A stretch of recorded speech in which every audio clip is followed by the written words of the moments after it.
morning in 8 minutes. Tens of millions of Americans are coping with severe weather or its aftermath today. Yeah, the Northeast recovering from overnight floods. New Jersey under a state of emergency now.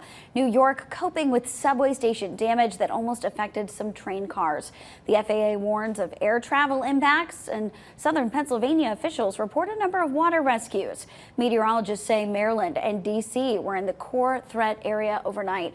Meanwhile, near the Grand Canyon, a historic lodge is in ashes due to a rapidly spreading wildfire. Over in central Texas, recovery efforts continue after the deadly floods killing more than 100 people.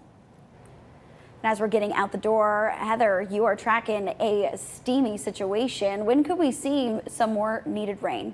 Yeah, so the big change comes down to the fact that at least our weather pattern will shift slightly. What's going on in the tropics is more of an indirect impact for us. There is a chance for the next named storm to brew up right here along the Gulf, Florida, towards Louisiana. So keeping an eye on that, of course, for our friends and family in the region. But what this does is it acts like a little bit of a blockade. So that's what's keeping our weather pattern quiet. And then we can kick down some scattered storms here at home Friday into the weekend. But that's where we're going to have those spikes up to a more of an isolated ½ inch to an inch. And again, that doesn't really start turning up some extra rain and storms until the weekend. But even then, the best coverage looks about 40% of our area. So again, the tropics acting like a little bit of a barrier, keeping us stuck in this hot, humid pattern with limited rain chances for now in that first alert forecast. Heather, thanks. And we are learning more about Sunday's deadly shooting at a church in Lexington, Kentucky. 4 people were shot, 2 of them killed. The victims now identified as 72-year-old Beverly Gum and 32-year-old Christina Combs. Gum was the pastor's wife, Combs their daughter. Pastor Jerry Gum and his son-in-law Randy were shot. They survived. Family of the victims say the shooter came into the basement of the church as the two were making lunch, looking for the mother of his children. Was told she wasn't there. Relatives say 2 injured are making improvements, but they're still in critical condition.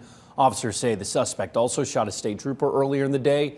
Officials crediting a Good Samaritan who phoned in the shooting with saving the trooper's life.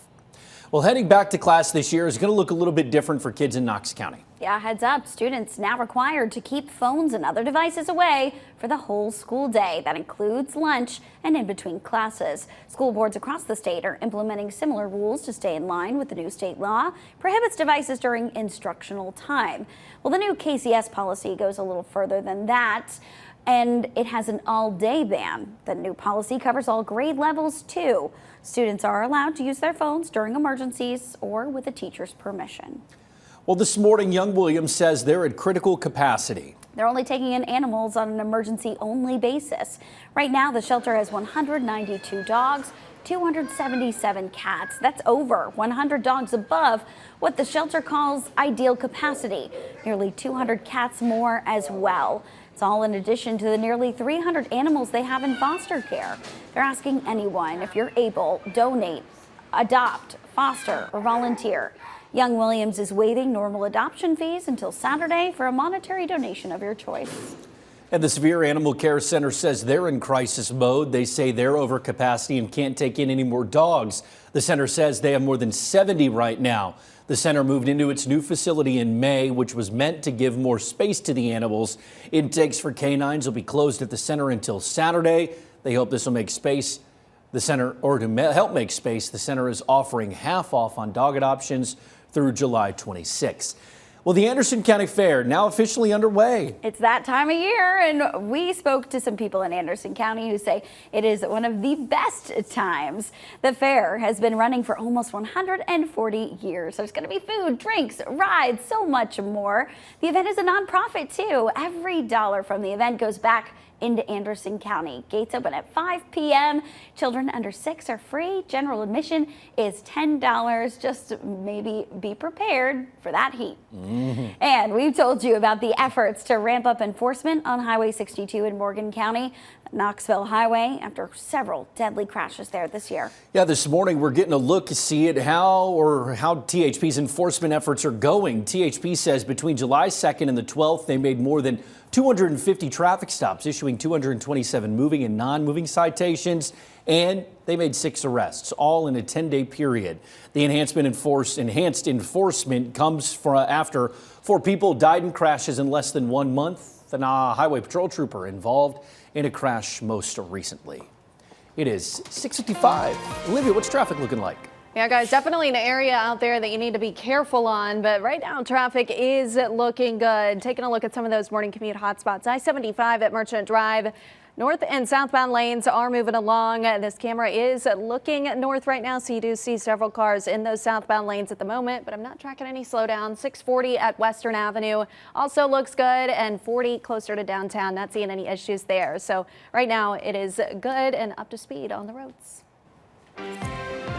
5 minutes to 7 and running out the door here, maybe distracted by some beautiful views. We've had these clouds moving by, adding into that colorful sunrise. Sun is up.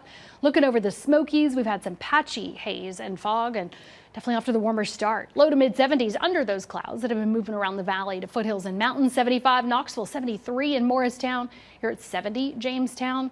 Again, light fog and haze this morning, using that humidity for stray rain to then spotty rain and storms this afternoon to evening. At that point, I think, at least I know, I'll be hoping for the rain to pop up at my house because we warm up quick. Noon 88 feels like 96. Afternoon high 93 feels like 99. Definitely use caution and stay hydrated because it really is just the lucky few for now catching the rain and storms. Here's a look at the rainfall through tonight.